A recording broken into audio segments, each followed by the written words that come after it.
10वां बोल कर्म 8, उसमें भी कर्म बंध की मुख्य 10 अवस्थाएं। ये 10 अवस्थाएं जो हैं अगर हम अच्छे से समझ लेते हैं तो हमको समझ में आ जाता है कि कर्मों का बंध कैसे होता है और कर्मों का उदय होता है वो कैसे होता है। उसके अलावा हम कर्मों की उदीर्णा यानी जो कर्म बाद में भोगे जाने वाले हैं उनको पहले कैसे भोग सकते हैं, उसकी स्थिति और अनुभाग को कम कैसे कर सकते हैं, उसकी स्थिति और अनुभाग को हम बढ़ा कैसे सकते हैं, ये सब चीजें हमको समझ में आती है। प्लस हमको ये समझ में आता है कि ऐसे कौन से कर्म हैं जिनको हम परिवर्तन भी नहीं कर सकते, जो जैसा बांधा है वैसा ही हमको भोगना पड़ेगा। तो यहाँ पर जो 10 अवस्थाओं के नाम दिए हैं, बंध, सत्ता, उदय, उदीर्णा, उद्वर्तन, अपवर्तन, उपशम, संक्रमण, निधत्ति और निकाचन, ये मैंने जो लर्न किए हुए उस ऑर्डर से नाम आए हैं। आपकी किताब में जो दिया गया है वो है बंध, उद्वर्तन, अपवर्तन, सत्ता, उदय, उदीर्णा, संक्रमण, उपशमन, निधत्ति और निकाचन। तो सबसे पहले हम समझेंगे बंध को। बंध यानी बंधना, किसी के साथ संयोग होना। तो हमारी आत्मा के असंख्य प्रदेश हैं। ये जो चेतनामय असंख्य प्रदेश हैं, इसमें मिथ्यात्व, अवृत, प्रमाद, कषाय और योग, ये 5 आश्रव है। इनके निमित्त से आत्मा के असंख्य प्रदेशों में कंपन होता रहता है, यानी वाइब्रेशन होता रहता है, उसमें कुछ सूक्ष्म हलचल होती है। ये हलचल होती है, उसके स्वरूप क्या होता है, आत्म प्रदेश जहां पर है, अब मैं इस एरिया में बैठी हूँ तो इसके आसपास जितने भी कर्म वर्गणा के पुद्गल फैले हुए हैं, जो पुद्गल फैले हुए हैं उसमें से वो कुछ पुद्गलों का ग्रहण कर लेते हैं। तो ये पुद्गल जब आत्मा के असंख्य प्रदेशों से आकर लग जाते हैं तो वहां पे उसका उसके साथ बंध हो जाता है, वे आकर वहां पर चिपक जाते हैं। यानी हमारी जो भी प्रवृत्ति होगी, मिथ्यात्व, अव्रत, प्रमाद, कषाय या योग रूपी जो भी प्रवृत्ति होगी, उस प्रवृत्ति से हमारे आसपास जो पुद्गल समूह फैले हुए हैं उसमें से हम कुछ पुद्गलों का ग्रहण कर लेते हैं। शुभ प्रवृत्ति है तो शुभ पुद्गल ग्रहण होंगे, अशुभ है तो अशुभ ग्रहण होंगे। अब वो आके आत्मा के साथ बंध गए, उसे कहते हैं बंध, और ऐसे चिपक जाते हैं। इसका एग्जाम्पल दिया जाता है, जैसे दूध और पानी मिल जाते हैं, या फिर जो अग्नि का कोई सॉरी या फिर लोहे का कोई पदार्थ है, उसको जब गर्म किया जाता है तो उसके अंदर अग्नि समाविष्ट हो जाती है। या फिर हम कहेंगे जैसे दूध में घी होता है, तो इस तरह से उसका बंध हो जाता है। तो दूध और पानी की तरह ये कर्म पुद्गल और पुद्गल जो है आत्मा के साथ चिपक जाते हैं, यानी फिर उनको अलग करना पॉसिबल नहीं होता है। उसको अलग करने के लिए हमको उसको तपाना पड़ेगा। हम उसको तपाएंगे तो किसको तपाएंगे, बाह्य शरीर को। बाह्य शरीर को हम तपाएंगे तो फिर धीरे धीरे धीरे धीरे वो जो बंधन है वो लूज होने शुरू हो सकते हैं, और फिर वो निकल के गिर भी सकते हैं, यानी झड़ सकते हैं। तो अब जब बंध होता है तो उसे वह 4 प्रकार से होता है। यानी क्या होता है, ये प्रक्रिया कैसे होती है। जैसे ही मैंने कोई प्रवृत्ति की, यहाँ पर ये मेरे आत्मा के असंख्य प्रदेश हैं। जैसे ही मैंने प्रवृत्ति की, यहाँ पे जो भी कर्म पुद्गल है, जो पुद्गल फैले हुए हैं, वे पुद्गल आके यहाँ पर चिपक गए। अब वो चिपक गए तो वो जैसे ही आए तो कितनी क्वांटिटी में आए, तो वो क्वांटिटी जो आती है वो होती है प्रदेश बंध। यानी कितने कर्म पुद्गल आएंगे, कितने पुद्गल आत्मा के असंख्य प्रदेशों से आके बंध करेंगे, तो ये हो गई क्वांटिटी। तो इसको कहते हैं प्रदेश बंध। जब प्रदेश बंध हो जाता है उसके बाद वो आके डिसाइड करता है कि मैं क्या काम करूंगा। तो ये पुद्गल क्या काम करेंगे, वे ज्ञानावर्णीय कर्मों का आवृत करेंगे, दर्शनावर्णीय को करेंगे, या फिर अंतराय कर्म उपस्थित करेंगे।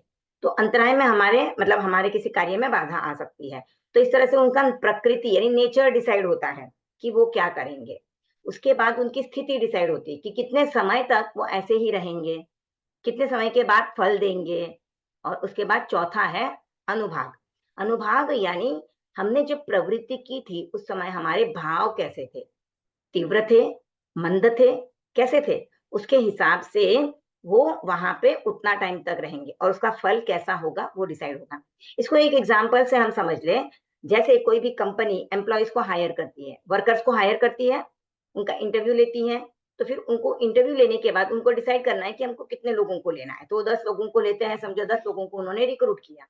10 लोगों को रिक्रूट करने के बाद वो डिसाइड करेंगे कि ये यहाँ पर कौन सा कार्य करेंगे, तो उनकी क्वालिफिकेशन, उनका डिग्री देखने के बाद वो डिसाइड करते हैं कि इनको हमें ये काम के लिए रखना है। समझो इंजीनियर है तो उसको डेवलपिंग के काम में रखना है, चार्टर्ड अकाउंटेंट को हायर किया है तो वो अकाउंट्स का काम करेगा।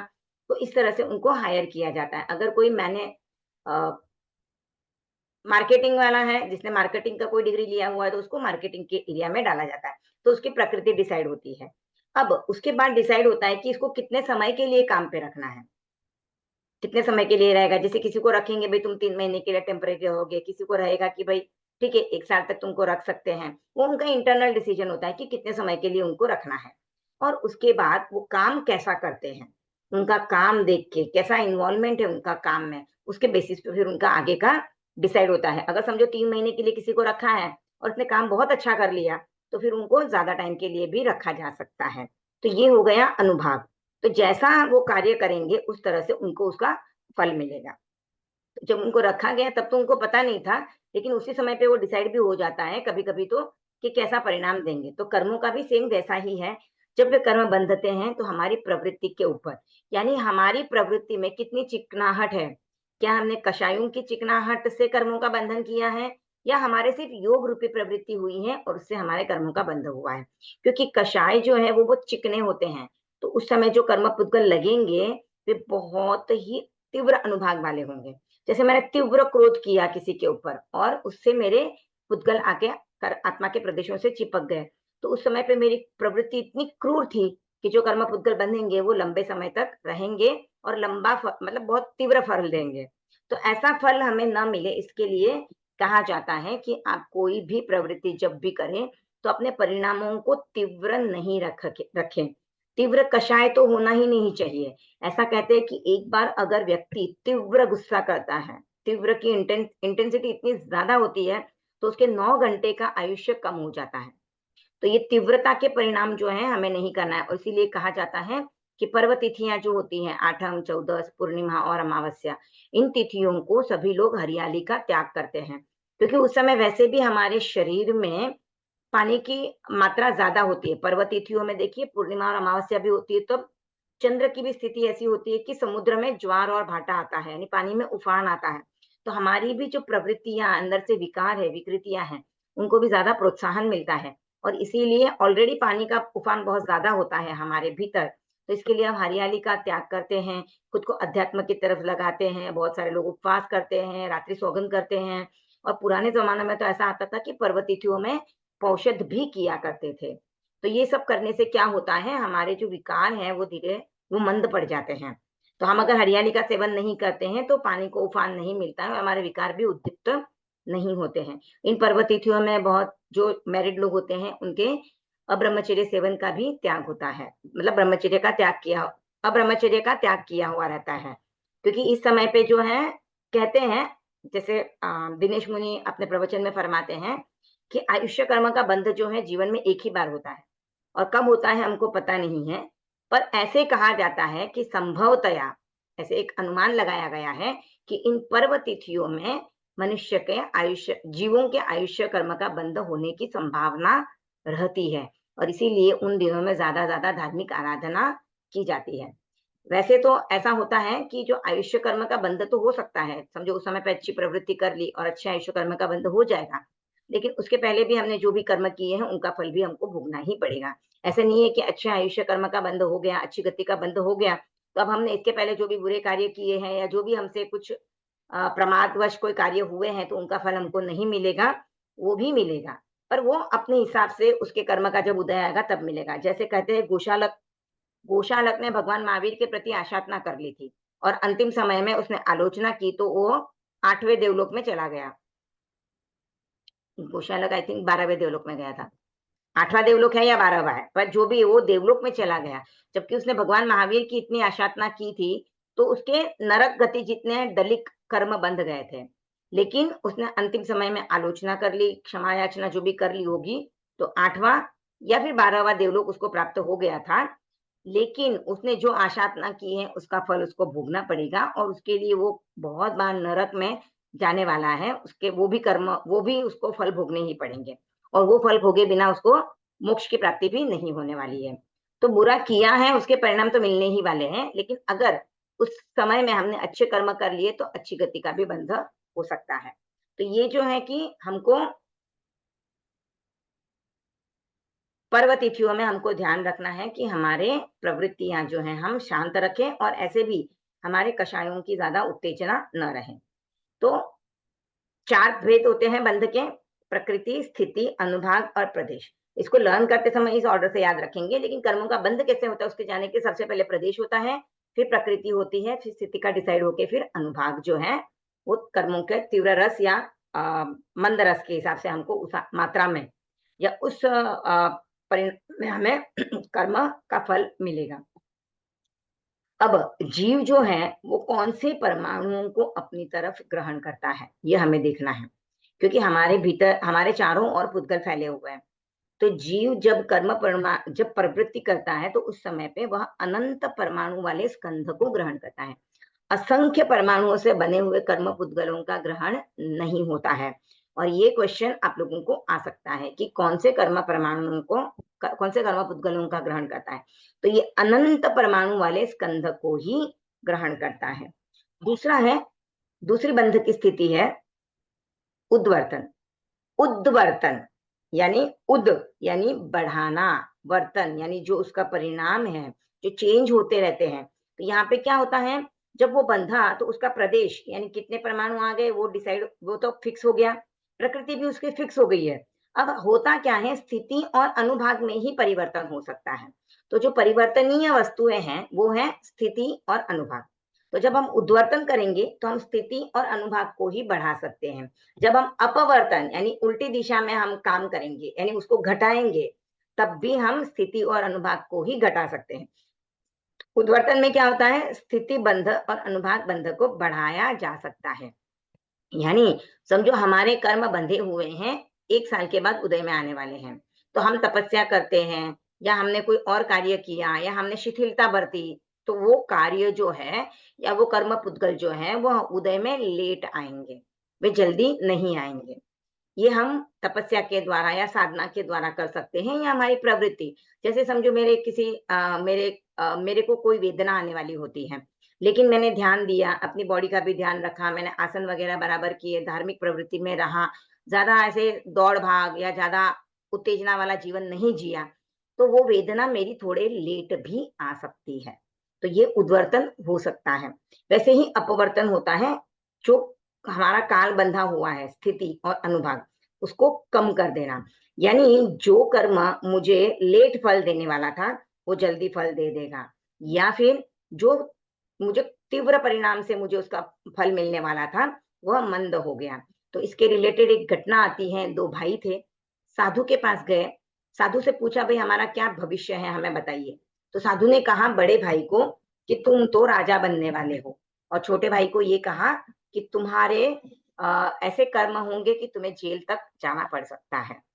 तो दोनों भाई मतलब शौक, मतलब बड़ा भाई तो खुश हो गया कि मैं तो राजा बनूंगा, और छोटा भाई जो है उसको एकदम चिंता हो गई कि ओहो मुझे जेल तक जाना पड़ सकता है, मैं क्या करूं। तो अब वो घर पे आए दोनों, और बड़ा भाई तो खुशी के मारे जो भी बुरा काम कर सकता था सब काम करने शुरू गए, मैं तो राजा बनने वाला हूँ, मुझे किस बात का डर है। तो जो भी बुराइयां थी, जो भी बुरी प्रवृत्तियां थी, सब में वो संलग्न हो गया। यानी शराब पीना, जुआ खेलना, किसी को भी तकलीफ देना, इस तरह का उसका एटीट्यूड बन गया था। और छोटा भाई जो थे वो सावधान हो गया कि मुझे जेल जाना पड़ सकता है। तो उसने क्या किया, अपने आप को आध्यात्मिक प्रवृत्ति में जोड़ दिया, किसी को तकलीफ नहीं देना है, किसी से बुरा बर्ताव नहीं करना है, कोई भी नशे का सेवन नहीं करता था, और बहुत जागरूक रहते हुए अपनी चर्या कर रहा था। ऐसे करते करते 6 महीने का समय बीत गया। 6 महीने का समय बीत गया। अब दोनों भाइयों ने सोचा, अरे बाबा जी ने कहा था कि मैं तो राजा बनूंगा और तुम जेल जाओगे, लेकिन हुआ तो ऐसा कुछ है भी नहीं है। तो चलो हम एक बार वापस बाबा जी के पास चलते हैं। और दोनों वापस बाबा जी के पास गए। तब रास्ते में बड़े भाई को ठोकर लगी और उसे एक पोटली मिली जिसमें कुछ सोने की मुद्राएं थी। उसने वो मुद्राएं उठा ली, और जो छोटा भाई था वो चल रहा था रास्ते में, तो अचानक से उसके पैर में एक कांटा लग गया। कांटा लगा, वो वहां पे बैठा, उसने आराम से उस कांटे को निकाला और उसके बाद वापस वो आगे चले। अब बाबा जी के पास पहुंचे, बाबा जी को कहा, बाबा जी आप झूठ बोलते हो, आपने बोला था कि मैं राजा बनूंगा। बड़े भाई बोलता है, आपने बोला था कि मैं राजा बनूंगा, लेकिन ऐसा तो कुछ हुआ ही नहीं, 6 महीने का समय बीत गया, आपने बोला था कि 6 महीने के भीतर भीतर ये हो जाएगा।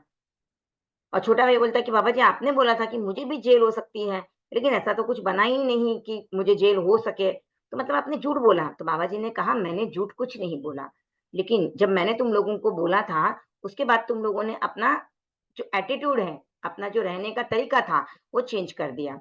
अब बड़े भाई को पूछा कि क्या तुम रास्ते में आए तुम्हें कुछ मिला? तो उसने कहा हाँ, मुझे एक सोने की मुद्रा की पोटली मिली है, स्वर्ण मुद्राओं की पोटली मिली है। तो उसने कहा, छोटे भाई को पूछा तुझे कुछ हुआ? तो उसने कहा हाँ, मुझे भी कांटा लगा। तब साधु बाबा ने कहा कि तुम्हारे जो कर्म थे ऐसे थे कि तुम राजा बन सकते थे, लेकिन तुमने अपना आचरण जो है खराब कर लिया। उसके वजह से तुम्हारे वे जो कर्म हैं वे क्षीण हो गए। जो पुण्य कर्म थे, राजा बनने के जितने कर्म भूतगल तुम्हारे इकट्ठा हो गए थे, लेकिन तुमने उनको क्षीण कर दिया, और वह सिर्फ सोने की एक पोटली, जो स्वर्ण मुद्राओं की एक पोटली मिली, उसी पे आके अटक गए, और उतना ही तुमको उसका फल मिला।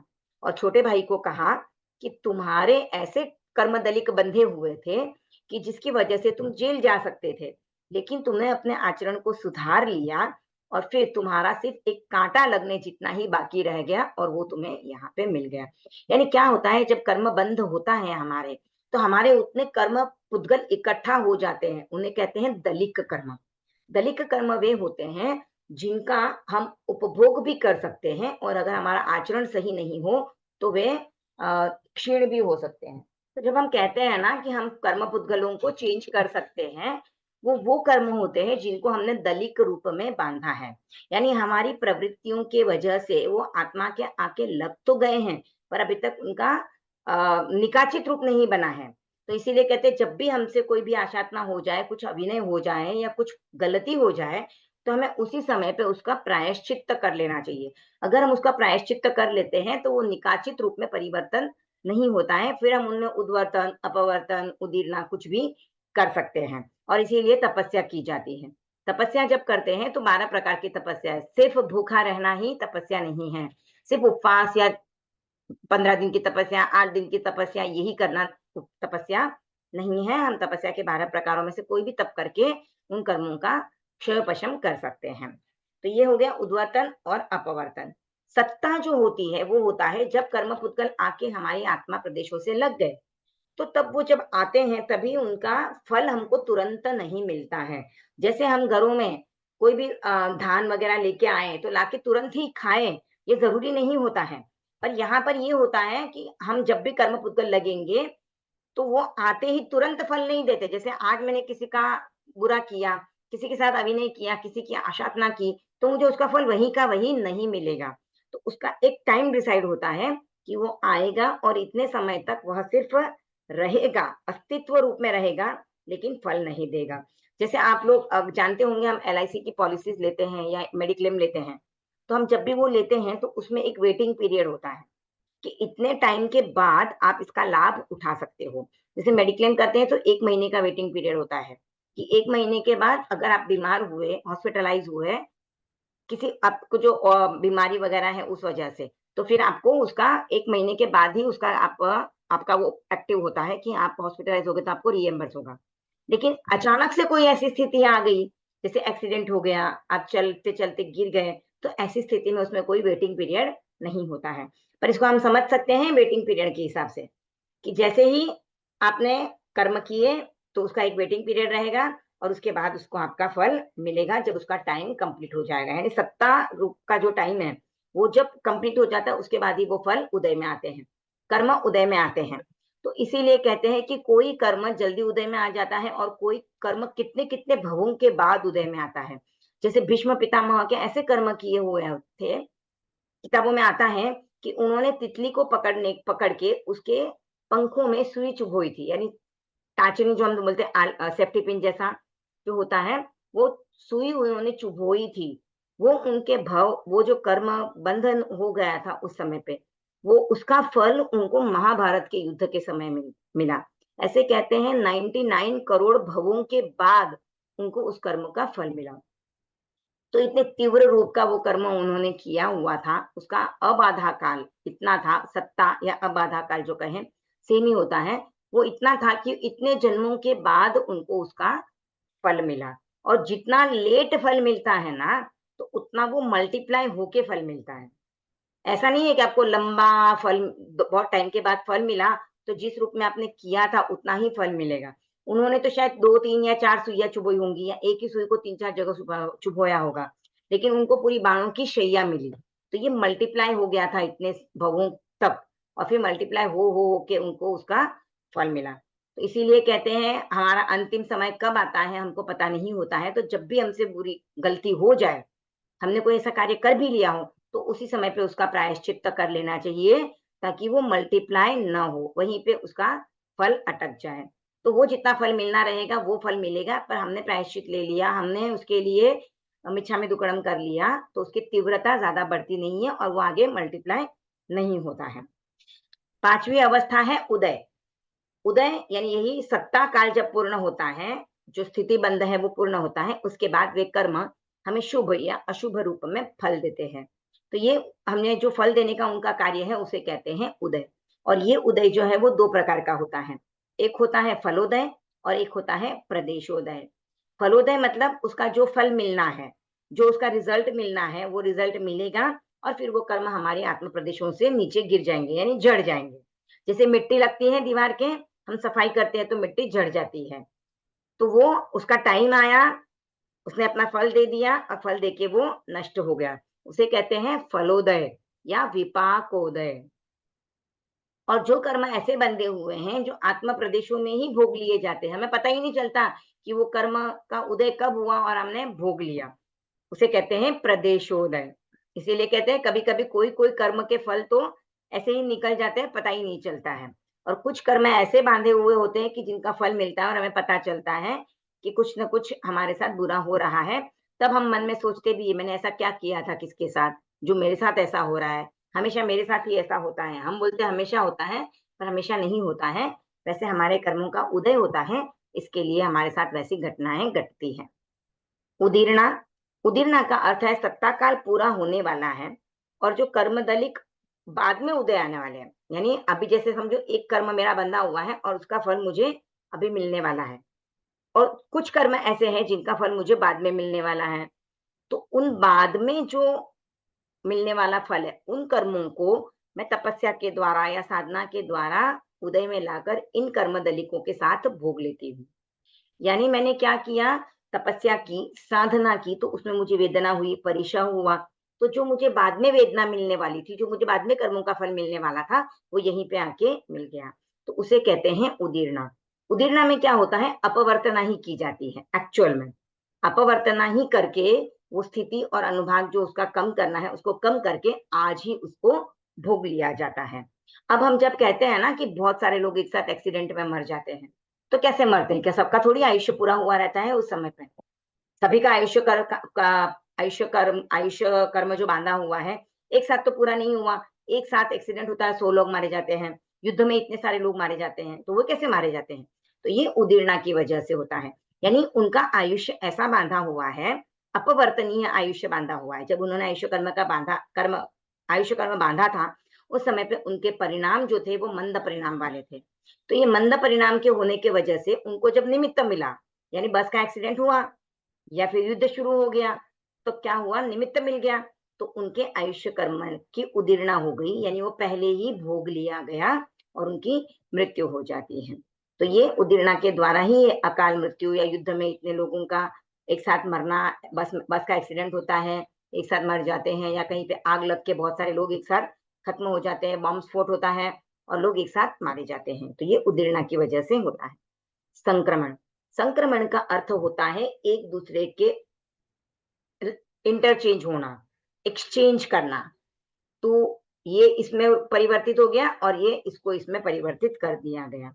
तो ये कहाँ पे होता है, जो कर्म है उनकी सजातीय प्रकृतियों में। जिनको किसी को पता हो तो 8 कर्मों की 31 प्रकृतियां हैं, यानी ज्ञानावरणीय कर्म की 5 प्रकृतियां हैं, दर्शनावरणीय कर्म की 9 प्रकृतियां हैं, वेदनीय कर्म की 2 प्रकृतियां हैं, आयुष्य कर्म की 4 प्रकृतियां हैं, मोहनीय कर्म की भी 2 प्रकृतियां हैं। तो ये जो प्रकृतियां हैं, मैं आपको एक बार नाम बता देती हूँ। ज्ञानावरणीय की 5 प्रकृतियां, मति ज्ञानावरण, श्रुत ज्ञानावरण, अवधि ज्ञानावरण, मन ज्ञानावरण, केवल ज्ञानावरण। दर्शनावरणीय कर्म की 9 प्रकृतियां हैं, चक्षुदर्शनावरण, अचक्षुदर्शनावरण, अवधिदर्शनावरण, केवल दर्शनावरण, निद्रा, निद्रा निद्रा, प्रचला प्रचला प्रचला, स्त्यानर्धि। वेदनीय कर्म की 2 प्रकृतियां हैं, सात वेदनीय, असात वेदनीय। मोहनीय कर्म की 2 प्रकृतियां हैं, दर्शन मोहनीय, चारित्र मोहनीय। आयुष्य कर्म की 4 प्रकृतियां हैं, नरक आयुष्य, तिर्यंच आयुष्य, मनुष्य आयुष्य और देव आयुष्य। उसके बाद है नाम कर्म। नाम कर्म की 2 प्रकृतियां हैं, शुभ नाम, अशुभ नाम। और गोत्र कर्म की 2 प्रकृतियां हैं, उच्च गोत्र, नीच गोत्र। और अंतराय कर्म की 5 प्रकृतियां हैं, दान, लाभ, भोग, उपभोग और वीर्य। तो ये ऐसी 31 प्रकृतियां हैं। तो ये उत्तर प्रकृतियां, यानी जो उत्तर प्रकृतियां हैं, जैसे दर्शनावरण कर्म की 9 प्रकृतियां हैं, तो चक्षु दर्शनावरण का समझो बंध हुआ है, तो हम उसको अचक्षु दर्शनावरण में परिवर्तित कर सकते हैं। तो ऐसा संक्रमण हो सकता है, यानी खुद की उत्तर प्रकृतियों में ही संक्रमण हो सकता है, चेंज हो सकता है, एक्सचेंज हो सकता है। ऐसे नहीं कि आयुष्य कर्म बंधा हुआ है तो उसको नाम कर्म में परिवर्तित कर दिया, अंतराय कर्म है तो उसको ज्ञानावरणीय कर्म में परिवर्तित कर दिया। तो ऐसा हम लोग नहीं कर सकते हैं। हम कितनी भी तपस्या साधना कर ले तो हम मेन कर्मों को एक दूसरे में ट्रांसफर नहीं कर सकते हैं, एक्सचेंज नहीं कर सकते हैं, ट्रांसफॉर्म नहीं कर सकते हैं। एग्जैक्ट वर्ड अगर बोले तो हम ट्रांसफॉर्म कहाँ कर सकते हैं? उत्तर प्रकृतियों में। और उसमें भी आयुष्य कर्म का और मोहनीय कर्म का संक्रमण नहीं होता है।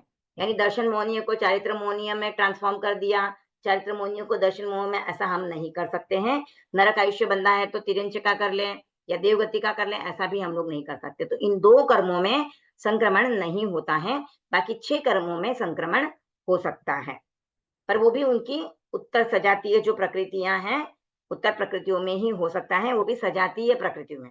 ज्ञानावरणीय की ज्ञानावरणीय के अंदर ही एक्सचेंज हो सकती है, वेदनीय की वेदनीय के अंतर्गत ही। अब उसके आगे है उपशमन। उपशमन का अर्थ है कि मोह कर्म की जो सर्वथा अनुदया अवस्था होती है, यानी उस समय पे मोह कर्म सत्ता रूप में रहता है लेकिन फल नहीं देता है। ऐसी स्थिति होती है 11वें गुणस्थान में। वहां उसका गुणस्थान का नाम ही है उपशांत मोह गुणस्थान। और ये उपशमन जो होता है वह सिर्फ मोहनीय कर्म का ही होता है। यानी उस समय पे मोहनीय कर्म न तो विपाक रूप में फल देता है और न प्रदेशोदय के रूप में फल देता है, किसी भी रूप में फल नहीं देता है, लेकिन उसका अस्तित्व बना रहता है, वह क्षय नहीं होता है। न उसका क्षयोपशम उस समय पे हो सकता है, यानी सत्ता बनी रहती है, बस उपशम किया हुआ रहता है। तो जो हम 11वें गुण स्थान में जानते हैं कि राख के नीचे अग्नि दबी हुई है, उस तरह का उपशमन ये 8वीं अवस्था है। 9वां है निधत्ति। 9वीं अवस्था है निधत्ति, जिसमें सिर्फ उद्वर्तन और अपवर्तन हो सकता है। यानी जो कर्मदलिक हमने बांधे हैं उनको या तो हम उसकी स्थिति और अनुभाग को बढ़ा सकते हैं या स्थिति और अनुभाग को घटा सकते हैं। संक्रमण, उदीर्णा ये कुछ भी नहीं कर सकते। एक हिसाब से देखें तो उदीर्णा मतलब अपवर्तन ही है, पर संक्रमण वगैरह उसमें नहीं हो सकता, न उपशमन हो सकता है। जिस रूप में बांधे हैं कर्मों को उसी रूप में, पर सिर्फ उद्वर्तन और अपवर्तन होगा। और निकाचित कर्म ऐसे होते हैं कि हमने जिस रूप में बांधे हैं, जिस तीव्रता से बांधे हैं, जिस परिणाम में बांधे हैं, उसी रूप में न तो उसकी स्थिति को कम कर सकते हैं, न बढ़ा सकते हैं, न अनुभाग को कम कर सकते हैं और न बढ़ा सकते हैं। जिस रूप में बांधे उसी रूप में, और उनको भोगना ही पड़ेगा। यानी उनका हमें फल रूप में या विपाकोदय रूप में हमको उसको भोगना ही पड़ेगा। वे होते हैं और निकाचित कर्म। इनका आत्मा के साथ गाढ़ संबंध होता है। किसी भी तरह का कोई परिवर्तन नहीं, न उद्वर्तन, न अपवर्तन, न उदीर्णा, न उपशमन, न संक्रमण, कुछ भी नहीं किया जा सकता है। तो हमें ये देखना है कि हमारे जो भी 24/7 हमारे कर्मों के बंध तो हो ही रहा है, पर हमें ये देखना है कि हमारे कर्मों का बंधन निकाचित कहीं न हो जाए। इसके लिए हमें मिच्छामि दुक्कडम प्रायश्चित लेते रहना है। जब भी कोई ऐसी बड़ी गलतियां हो जाती हैं तो उनका प्रायश्चित हमको लेते रहना है। अब ये जो है कर्मवाद, जैन धर्म में ये बहुत ही इंपॉर्टेंट है, क्योंकि जैन दर्शन मानता है कि मनुष्य को जो भी उसका आयुष्य मिला है या जितना भी आयुष्य मिलता है या जो भी उसके साथ होता है, उस सब में कर्म निमित्त होता है। उसने कैसे कार्य किए हैं पिछले जन्मों में, उसके हिसाब से उसका अगला आयुष्य डिसाइड होता है और उसको उसी रूप से वो जीवन मिलता है। हम कोई ईश्वर को नहीं मानते हैं, इसके लिए हमको कर्मवाद को समझना बहुत जरूरी है। पर क्या ये बंधक, जो बंधक की 10 अवस्थाएं हैं, ये हम इसलिए समझते हैं कि हमने कर्मवाद को माना है, लेकिन हमने ये नहीं माना है कि सिर्फ कर्म ही है जो सब कुछ कर सकता है। जैसे ईश्वरवादी जो होते हैं वो मानते हैं कि ईश्वर ही सब कुछ करता है, वही सबको सुख देता है, वही सबको दुख देता है, उसके हिलाए बगैर एक पत्ता नहीं हिलता है। तो हम इस तरह से कर्मवाद को मान्यता नहीं देंगे। अगर इस तरह से हम मान्यता दे देते हैं तो इसका मतलब ये होता है कि हमने ईश्वर के बदले कर्म को रख दिया। पर हमने ऐसा नहीं माना है। हमने ये माना है कि जो भी कार्य होता है, जो भी जीवन मिलता है, या जीव जीव के साथ कुछ भी क्रियाएं घटित होती हैं, संसार में जो कुछ भी परिवर्तन हो रहे हैं वे कर्मवाद के आधार पर हो रहे हैं। लेकिन सिर्फ अकेला कर्म ही उसका जिम्मेदार नहीं है, उसके साथ साथ व्यक्ति पुरुषार्थ के द्वारा उनको चेंज भी कर सकता है। और इसीलिए ये बंध की 10 अवस्थाएं हैं जो हमें क्लियर आइडिया देती है कि हम किस तरह से उद्वर्तन कर सकते हैं, अपवर्तन कर सकते हैं, संक्रमण भी कर सकते हैं। तो हमारा पुरुषार्थ भी यहाँ पर काम करता है। और यहाँ पर जो दिया गया है कि कोई भी कार्य होता है तो उसके लिए क्या 5 कारण माने गए हैं। कौन से 5 कारण माने गए हैं? काल, स्वभाव, कर्म, पुरुषार्थ और नियति। ये 5 कारण जब मिलेंगे तभी किसी भी कार्य की उत्पत्ति होती है। तो काल यानी कोई भी कार्य होता है उसके लिए एक निश्चित पीरियड होता है। जैसे बुक में एग्जांपल दिया गया है कि एक बच्चा है जिसको 10th क्लास करनी है, मैट्रिक करना है। तो मैट्रिक करने के लिए काल क्या है कि उसको लगभग 10 साल का समय होना चाहिए, कि 10 साल वो पढ़ेगा तब उसको मैट्रिक की डिग्री मिल सकती है। तो ये नहीं हो सकता है कि वो 6 साल में डिग्री ले ले। एक जनरल रूल है कि 10 साल तक वो पढ़ाई करेगा, पहली से लेकर 10वीं तक, तो उसको मैट्रिक की डिग्री मिलेगी। जैसे कोई बच्चा जन्म लेता है तो उसको चलने बोलने के लिए कितना टाइम लग सकता है? अगर ऐसा चाहे कि 1 महीने का बच्चा चलने लगे तो पॉसिबल नहीं है। मिनिमम है कि 9 महीना 8 महीने का बच्चा चल सकता है, कभी कभी लेट भी हो जाते हैं, पर 8 9 10 महीने का बच्चा ही चलने लगता है। तो कोई बच्चा चलना प्रारंभ करता है या बोलना प्रारंभ करेगा तो उसके लिए जो टाइम है उस हिसाब से ही वह बोलना शुरू करेगा। ऐसा नहीं कि 3 महीने का बच्चा बोलने लग गया, तो ये होता नहीं है। कुछ एक्सेप्शन हो तो पता नहीं है, पर जनरल रूल यही है। उसके बाद है स्वभाव। स्वभाव ये होता है कि जैसे जो कार्य हम कर रहे हैं, जैसे मैंने भी एग्जांपल लिया, मैट्रिक पास करना है, तो मैट्रिक पास करना है मतलब उसके लिए पढ़ना पड़ेगा, स्कूल जाना पड़ेगा, उसके लिए जो पढ़ाई चाहिए वो सब्जेक्ट की पढ़ाई करनी पड़ेगी। तो ये उसका स्वभाव होता है। दूसरा ये होता है जैसे आम का बीज हमने बोया, तो आम का बीज बोया और हम बोलेंगे मुझे इसमें से गुलाब के फूल मिलने चाहिए, तो ऐसा नहीं होगा। आम का बीज जब अंकुरित होगा, उसका वृक्ष बनेगा, तो आम का फल मिलेगा, उसमें से आपको और कोई प्रकार का फल नहीं मिल सकता है। तो वैसे ही स्वभाव डिपेंड करता है। उसके बाद है कर्म। आपको कर्म करना पड़ेगा, यानी उसके लिए कार्य करना पड़ेगा। जैसे पौधा लगाया, उसको पानी दिया, उसकी सुरक्षा की, कोई जानवर उसको खा नहीं जाए, ये भी आपको ध्यान रखना होगा। तभी आपको आम के पेड़ में से, आम के बीज में से आम का पेड़ उग के आपको फल मिल सकते हैं। और जैसे हमने एग्जाम्पल लिया था कि बच्चा मैट्रिक करना चाहता है तो उसको स्कूल में जाना पड़ेगा, कुछ चीजें नहीं समझ में आएंगी तो उसको समझना पड़ेगा, रेगुलर स्कूल में जाके अटेंडेंस देनी पड़ेगी, उसको अपने विषय में रुचि पैदा करनी पड़ेगी, और उसके लिए उसको दिमाग की भी जरूरत है, तो उसकी बुद्धि भी तीक्ष्ण होनी चाहिए। उसको स्वस्थ रहना जरूरी है। तो अगर वह स्वस्थ नहीं रहेगा तो भी कर्म नहीं कर पाएगा, पढ़ाई नहीं कर पाएगा। तो स्वस्थ रहना भी उसके लिए बहुत जरूरी है। चौथा जो समवाय है, जो कारण है, उसे पुरुषार्थ कहते हैं। पुरुषार्थ करना यानी हमको उसके लिए मेहनत करनी पड़ेगी, पराक्रम करना पड़ेगा। तो जब 10th पास करने के लिए जाना है तो स्कूल जाना होगा, लेसन को याद करना पड़ेगा, एग्जाम्स के लिए पहले प्रिपरेशन करनी पड़ेगी, उसकी प्रैक्टिस टेस्ट लेनी पड़ेगी। वो सब करने के बाद फिर कहीं जाके वो फाइनल एग्जाम के लिए जा पाएगा। उसके पहले भी उसको first second third, second third, third standard, first second third fourth ऐसे कर कर करके पास होते होते निकलना पड़ेगा। ऐसे नहीं कि वो फिफ्थ सिक्स में फेल हो गया है तो 10th तक पहुंचने में उसको और टाइम लग सकेगा, तो उसको पुरुषार्थ लगाना पड़ेगा। और लास्ट में है नियति।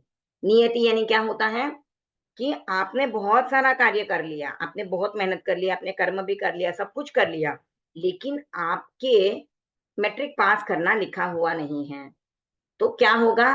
तब फिर आपके निकाचित रूप में अगर कर्म बांधे हुए कि आपने किसी को ज्ञान प्राप्त करने में अंतराय दी हुई थी, या कोई पढ़ना चाह रहा था उसको पढ़ते समय आपने डिस्टर्ब किया है, या ऐसा कुछ किया है कि कोई पढ़ना चाह रहा था आपने उसको बोल दिया नहीं तुम तो नहीं पढ़ सकते, इसके बाद नहीं पढ़ना है। जैसे पहले के लोग लड़कियों को ना बोलते थे नहीं पढ़ना है, फिफ्थ सिक्स हो गया बस हो गया, अब घर के कामों में लगो। तो ये एक तरह से अंतराय देना होता है किसी को ज्ञान प्राप्त करने में। वैसे ये है लौकिक ज्ञान है, लेकिन फिर भी आपने उनको अंतराय दे दी तो उसका परिणाम आपको कहीं ना कहीं भुगतना पड़ सकता है। तो इसीलिए ये अंतराय कर्म का उदय अगर किसी के आता है तो वो निकाचित रूप में बंधा हुआ है, तो फिर वह बच्चा मैट्रिक पास नहीं कर पाएगा। क्या हो सकता है? या तो उसका एक्सीडेंट हो जाए, या उसको ऐसी बीमारी लग जाए कि वो बेड से उठ नहीं पाए। जैसे बहुत बार लोगों का सुनने में आता है ना, एग्जाम के समय पे ही उसको टाइफाइड हो गया, किसी को जॉन्डिस हो गया, या किसी की ऐसी तबीयत खराब हो गई कि वो उठ ही नहीं पा रहे थे बिस्तर से, तीव्र बुखार भी आता है। तो ऐसा कुछ होके वह बच्चा फिर एग्जाम नहीं दे पाता है। तो जब हमने पुरुषार्थ कर लिया, हमने काल भी बराबर था, स्वभाव भी बराबर था, कर्म भी किया, पुरुषार्थ भी किया, फिर भी वह कार्य नहीं हुआ, तो हमें समझ लेना चाहिए कि नियति को यही मंजूर था। और सिर्फ नियति के भरोसे होके नहीं बैठना है। हम हाथ पे हाथ धरे बैठे रहेंगे, बैठे बैठे बोलेंगे अरे बाबा कहाँ से होगा, नियति नहीं है, पर हमने पुरुषार्थ नहीं किया है, तो नियति को दोष नहीं दे सकते हम। पुरुषार्थ करने के बाद अगर कोई कार्य नहीं होता है तो हम नियति पे उसको डाल सकते हैं कि मैंने पुरुषार्थ किया, मैंने अच्छे से मेहनत की, फिर भी नहीं हुआ। जैसे अभी आप लोग स्नातक की तैयारी कर रहे हो, आप पढ़ाई भी कर रहे हो, अपना पुरुषार्थ सब कर रहे हो, समय समय पर क्लास भी अटेंड कर रहे हो, अपने डाउट्स भी पूछ रहे हो, आप रेगुलर पढ़ाई कर रहे हो। आपकी एग्जाम की डेट है 29 सितंबर, और उसी समय पे समझो कुछ न कुछ ऐसा परिवार में घटित हो जाए कि आप लोगों को वहां पे जाना पड़ता है। समझो किसी की डेथ हो जाए तो आपको वहां पे जाना पड़ गया, घर का कोई व्यक्ति ऐसा बीमार पड़ गया कि उसको हॉस्पिटलाइज करना पड़ा, तो आप उस वजह से एग्जाम नहीं दे पाओ, तो फिर आप बोल सकते हो कि नियति नहीं थी, यही मंजूर था कि मैं इस बार परीक्षा न दूं। तो इस बार न दूं इसका मतलब ऐसा नहीं है कि मैं आगे कभी नहीं दूं, ऐसा नहीं होना चाहिए, हमको हताश नहीं होता है। और यहाँ पर ही कर्मवाद हमारे काम आता है कि एक बार नहीं हुआ तो मुझे और प्रयत्न करना है, इस बार नहीं चलो अगले साल कर लूंगी। तो कर्मवाद जो है वो हमें आशा का संचार करता है। निराशा नहीं लानी है कर्मवाद को सोचकर, मेरे तो कर्म में लिखा हुआ ही नहीं है तो मैं तो पुरुषार्थ करना छोड़ दूं। इस तरह से जो सोचते हैं उन्होंने कर्मवाद को सही तरीके से समझा नहीं है। कर्मवाद आपको निराशा में जाने से बचाता है। जब आपके साथ कोई ऐसा कार्य होता है तब आपको उसमें से बाहर निकालने में आपकी हेल्प करता है, लेकिन आपको पुरुषार्थ करने के लिए मनाही नहीं की जाती है कर्मवाद के अंतर्गत। तो ये 5 कारण जो हमने जाने, इनको जैन दर्शन में 5 समवाय कहा जाता है। समवाय यानी समूह की तरह है। ये 5 कारण मिलते हैं तभी ही कोई कार्य उत्पन्न होता है या कोई कार्य होता है। तो इसीलिए इनको समवाय कहा जाता है। तो ये हमने बंध की 10 अवस्थाएं और समवाय के 5 प्रकार इनको आज समझा है। ओमरम।